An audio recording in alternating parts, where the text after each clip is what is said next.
I bought plumbing tools on TikTok Shop. Now, I don't know if y'all have ever been there, but TikTok Shop is a place where you can go buy sometimes some very unique, very interesting things. Considering most plumbers buy plumbing tools at the plumbing supply house or at the big box store to get big tools and stuff like that, to find plumbing tools on TikTok Shop, well, let's just say it's a little interesting. I'm gonna look at them, I'm gonna give you a real plumber's review, and we'll see what we come up with. Well, the first thing I pull out, and it's called Foundry Adhesive, and it sounds very interesting. It says, it is mainly used for repairing, bonding, and sealing of steel, iron, aluminum, and other metals, and various castings, sand holes, air holes, cracks, stainless steel, water tank, oil tank, some other kind of tank. Water pump, oil pump, hydraulic pump, various cylinder bodies, metal pipes, PVC water pipes, plastics, and etc. So I see we've already got a piece of steel pipe set up. So we will do this over here. This may be better than Aqua-Pee. You just squirt it down in the water and wait for it to find the hole.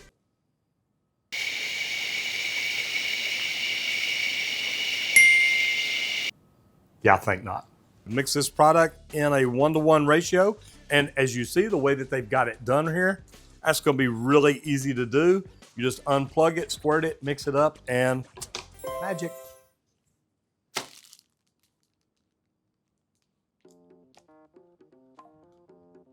In the magic drawer, I've got a little mixing surface. Now, we've just got a little bitty slit, so I don't need much, I know that. So literally what I'm gonna do, and I do love the way they have the twist and lock lid on it, because that used to be a problem with products like this. It just had a screw-on lid and it'd all get hard in there. With this one here, if you look, it comes out 2 separate tubes. So when you put this back on, and it's got seals inside here, you're actually gonna seal each hole, so maybe the reusability part of this might be good. Make sure the area is clean. Now that is more than we're gonna need. It does come with a little mixing paddle here. So we're going to try to make sure we get this mixed up really, really well.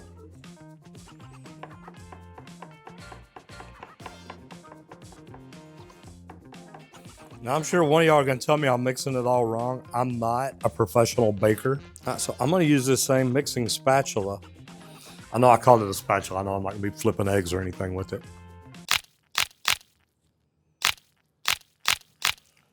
All right. So now we're just gonna rinse off the paddle, put this somewhere where nobody gets into it. We'll give this at least 24 hours to cure up. Who knows, maybe it'll hold. Tomorrow for sure. Due to the power of magic, this is actually already cured. It feels pretty hard. So let's take this thing over, put it in a blast chamber, and see what we can make happen. All right, guys, so like I said, we're gonna try to do this slow. As soon as I turn this on, is it gonna come fast or slow?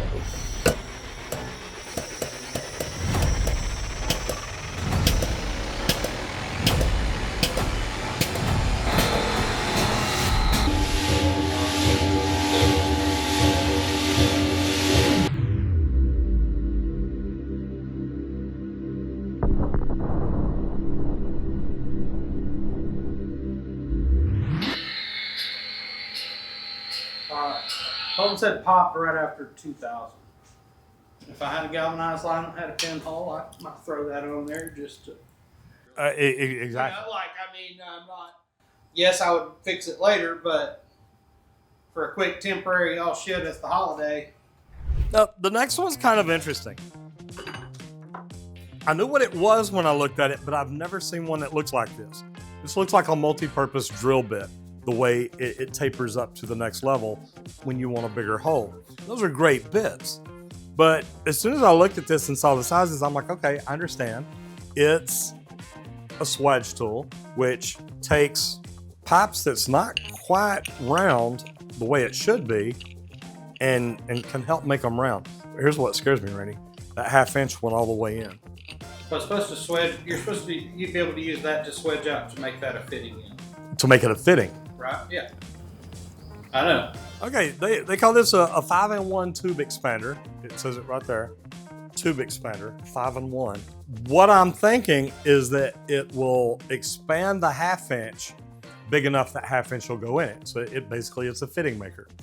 And with the depth of this, it's not gonna be quite deep enough to get a good solder joint, but we're gonna play with it and see what it does. So let's put it in here, get some gloves and glasses on and see what happens. All right, so we're gonna go ahead and put this in here. Now, first thing that I notice, I don't really like the 1/4 inch shaft. I prefer a 5/16. It's a little heavier, just like if I'm setting the toilet. I want to make sure that I've got 5/16 toilet bolts, not 1/4 inch. So I see how it looks like it should work. Let's see what it does. And now this is soft copper, so I don't want to crimp it down too terribly tight. And really, I'm kind of thinking about this like this is under a house.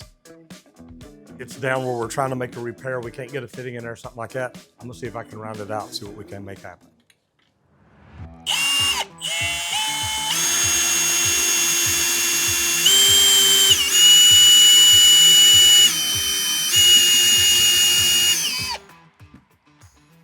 Almost looks like it's flaring it.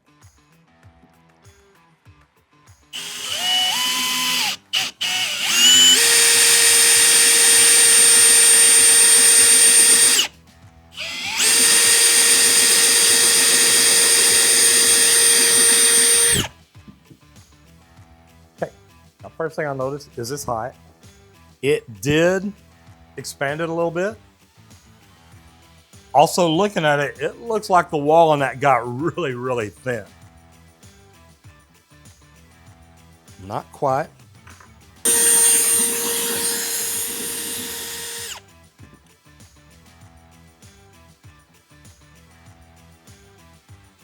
Still not quite enough, but I'll tell you what, it's perfectly round. It looks good.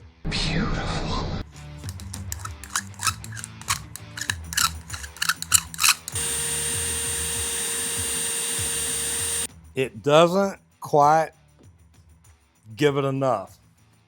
Now, my thoughts are, and it may be a possibility, that this is marked 5/8 right there.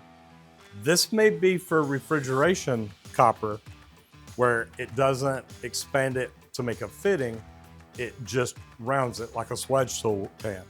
You know, it's close. The things I'm gonna tell you that I don't like about it is it's not deep enough.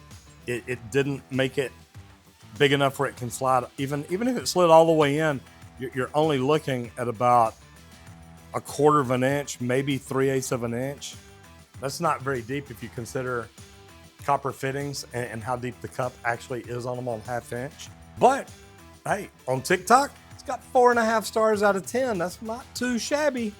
It's not quite there for this, but then again, this is Type L soft copper here in the United States. It's not refrigeration, so that could be the difference. But I'll tell you what, I do like the way it works. I think it thinned out the wall a little bit, but I could see how in the case of an emergency, that could possibly be a good tool to have around. Would I use it and recommend it on a daily basis? No.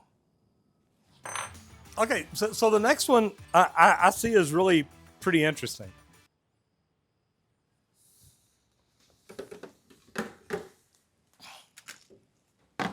Got a little wet there. This is a water transfer pump.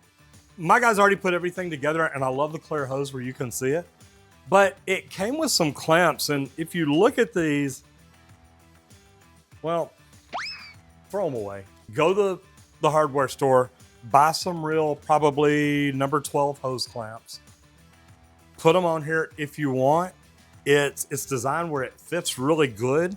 This looks nice and tight. I don't think we're gonna have any problem. All you do is hook this up to a drill motor and then spin it. And that creates the pump action in there. So I'm gonna show you how this works. And I gotta tell you, when I first saw this, I thought, it's a really good idea. I've seen these before, not quite this size. So I wanna show you how these work because a little pump like this can be good for a lot of different things. So we're gonna play with both of them just to see what happens. All right, so I'm gonna stick the tube down in here like it's running outside or doing anything like that. And then go ahead and stick the other one down in here. And basically, you just start spinning. You sure this is the right direction, Randy?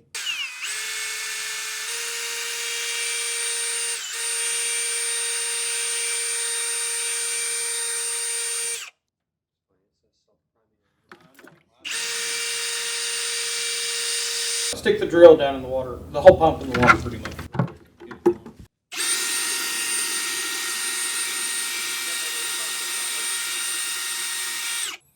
Okay, well, I think we found the one that didn't work.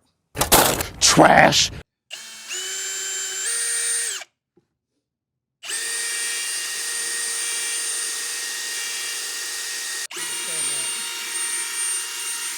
So if you look at them, you've got arrows here. So you got the inlet arrow here and the inlet arrow here, which you would think it's supposed to run in reverse, but it says, but it said forward. So we're gonna run it forward, and I'm gonna stick this hose down in here.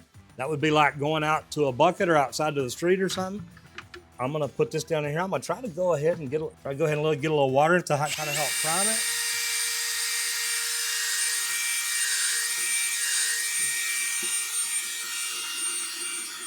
And if I get it down in there far enough to prime it, it's kind of working.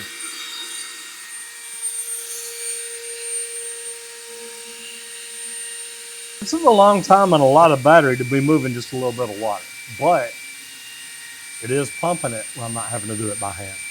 Well, I have to tell you, I would kind of consider that one a failure because it didn't quite work like it said it would.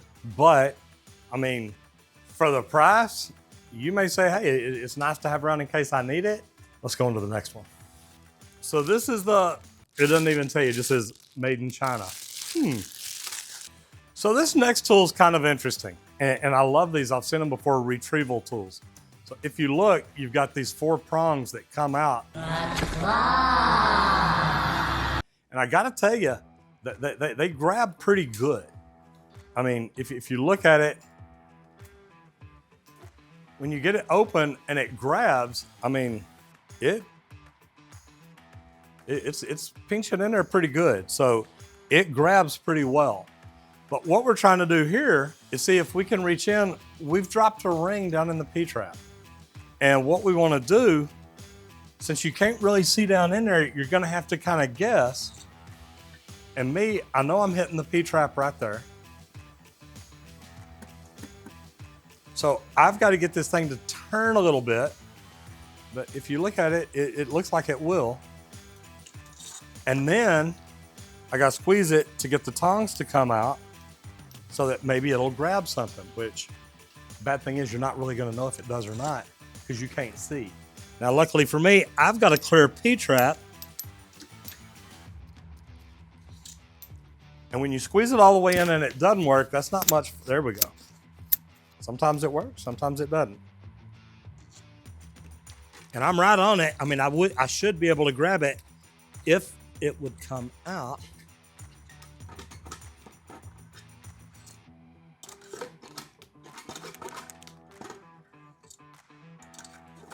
Okay, now I'm gonna cheat. Yeah, once you make the curve, it doesn't want to come out.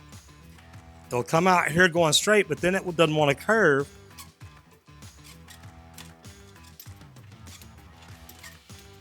Yeah, once you curve it, it doesn't come out. Now, one thing I almost did, you want to be careful of, if you keep pushing too far, you'll push that up and get it back in that trap arm. Then you're going to be trying to get this out of your main sewer. So you want to make sure you're really careful using this. You could actually push it too far and make it come out the other side. So again, another tool failure. Trash. The next one's kind of interesting, and I got to tell you, I like this one. You know, you make these little top sink snakes that don't have quite as heavy a cable as this, and they're great for cleaning out overflows on your bathtub. You know, really you're cleaning out the P-trap, but you go in through the overflow. To me, I think this will also be great for this lavatory here.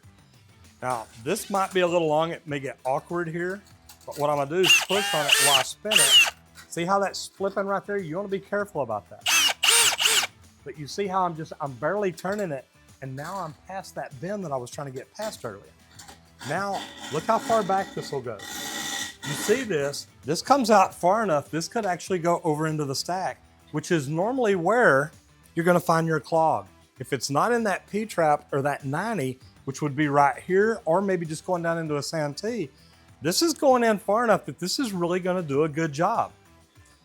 So I gotta tell you, this one here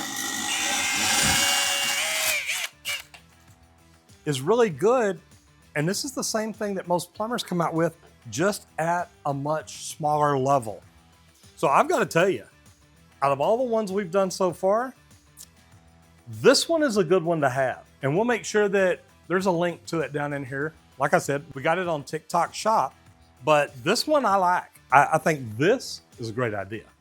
Okay, so what we have here is, it says a forward jet and 6 rear jets.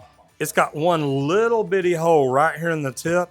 And if you look around the back side of this curve, there's 6 right there. So not only is it pushing going forward, helping cut out what might be clogging it, but all these jets in the back are pushing it, making it want to go forward. So that way, really, you're not having to push so much. A lot of times you hold on to them and keep them from moving faster. So I want to show you how this is done, but heck, we can't do that in here. So let's go outside where we've got some clear pipe and the hydrojetter set up and show you what it does. Okay, so what we've done is we've taken that head, taken the plug adapter that they had on theirs, they had like a quick connect, screwed it onto here. That way we can see what it does. So I'm gonna go ahead and stick it in the pipe, which is what I would recommend if you have one of these on your hydrojetter. And then the first thing I'm gonna do is turn on the water. So if you look right there, you can see you've got the forward jet spraying forward. You got the back jets, all 6 of them, spraying backwards. This is about 70 PSI. And you can look at it here, you've got a pretty good bit of spray coming there. All 6 nozzles spraying that'll help pull it forward. And it doesn't do it right now because we're only talking 70 PSI. But as soon as I hit the power on this will go up to actually 1500 PSI maximum. So quite a bit of difference. Okay, so I'm gonna reach up here and press the magic button on my chest and make the power come on. Ready? Here we go.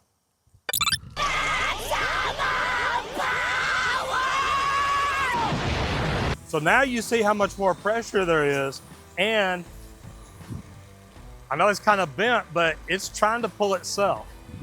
If I go here and just let go, see how it's pulling? I'm not pushing it. The only reason it's not pulling all the way through is because the curve right here is stopping it where it hits the pipe. But if you look at that, if you're trying to clean this whole thing out, you're cleaning out frontwards and backwards. And I can run this through here and turn this around different ways to make sure that it cleans all the way around in there.